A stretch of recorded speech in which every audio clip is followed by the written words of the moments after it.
All right, so one of the videos that I managed to catch while I was in the office, I did want to briefly mention this and go over this really quick. The lady asked me not to record. She mentioned some sort of a HIPAA violation. I just laughed and I told her I wasn't recording. In that moment, I wasn't. But I did manage to, because we have these cellular devices and we use them to record what it is that they're doing, all of this suspicious criminality. These devices become like weapons, and the enemy gets really, really upset and gets really angry whenever it is caught in the act. Just like when I was working at Grocery Outlet, this is what I was fired for, because they were blackmailing me and sexually exploiting me at work all day, every day. And then I pulled my phone out to record, and I was fired because the undercover agent posing as an innocent grocery store customer, it got caught. In any case, it got caught. It got mad. They always get mad. They get mad. That's how I know it's mad that I have this channel. And it gets really angry when it gets caught, when it gets busted in the act. So anyways, she told me to sit down when I was taking my hoodie off and putting it around my sweater.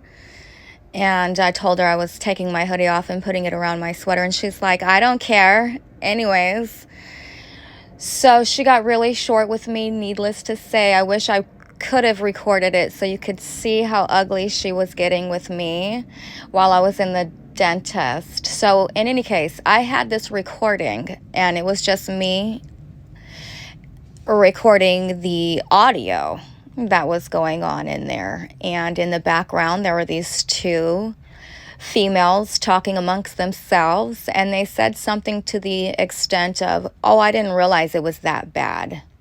And they did use the word bad. And then they synchronized that trauma or that trigger theme or word with the paper that she printed out for my appointment letter. So that's just more evidence to go ahead and provide and prove. Now, I deleted the audio because I thought that you guys probably wouldn't be able to hear it. It was very murky and very unclear. I know what I heard because I was standing right there. But on the video, the audio, it wasn't as clear, so I threw it away. Like I said, I'm not going to be able to record every time they're doing this, especially when they're getting that upset to where they're jeopardizing my job and trying to have me fired, or getting that upset where when they're getting busted, that they're talking about HIPAA violations and all of this stuff, and then just being really ugly and really nasty when I took my hoodie off and wrapped it around my waist before I went to sit down. She had asked me not to record. I told her I wasn't, and trust me, if I was, I would have provided that for the show, unless the footage was damaged somehow. So that's how you know I wasn't lying when she asked me if I was recording. It was just before and just after she had asked me that I was recording, matter of factly. So I wasn't lying, because technically when she asked me if I was recording, I was not recording, technically. So I said no.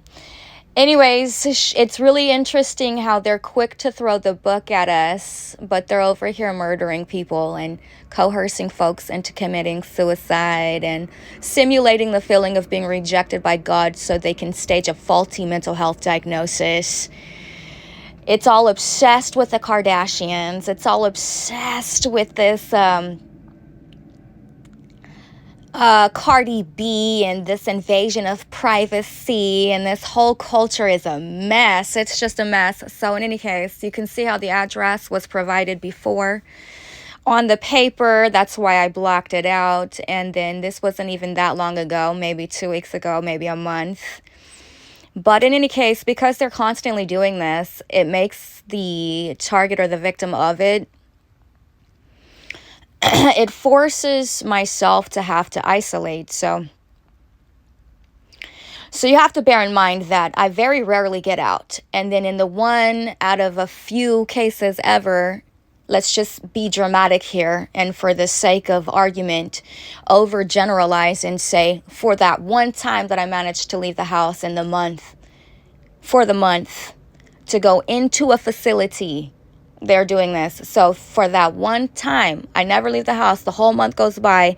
I leave one time to go somewhere and they're doing this. And so this is how they're staging a faulty mental health diagnosis and also staging a synthetic suicide programming. And so you have to understand, if I never leave anywhere and the one time I go somewhere, that's the way I'm treated. Imagine how that makes me feel. Like I never want to leave the house ever again. So anyways, it's not a real depression or a real bipolar or a real anxiety disorder by any stretch of the measure. It's being provoked. And so one of the things that they do, though, that I wanted to mention is that they are actually sending these community recruits that they either recruited at the dentist or at the doctor or sometimes even straight out of the prison systems, just wherever they can. And when I say everybody, I mean everybody imaginable. Young, old, middle class, upper class, lower class, homeless people, every type of person you can fathom is involved in this in order to simulate that feeling of being rejected by God. And so the idea, though, is to send the community recruit regardless of what walk of life they come from, and they come from every single walk of life. Every type of person or personality possible is sent out, and then they are covertly telling the people around me, directed associates of mine, that I am bad. They have walked right up to the car door to tell Jerron, you know, that tattoo she has, that's bad. They have sent recruits out, homeless people, all types of different people, to come and get in Jerron's ear and literally come stand by the window and say, you know, she's bad. And so this is what they are doing, more or less, in this setting. Now, I know I don't have the video or the audio, but you just have to take my word for it and understand that I don't do this for money or fame or social currency. I did this in fear for my life. So I don't get attention from doing any of this, and I don't make any money doing any of this. They murdered Jerron's baby cousin. They bragged about it, and that's the reason why I started this show.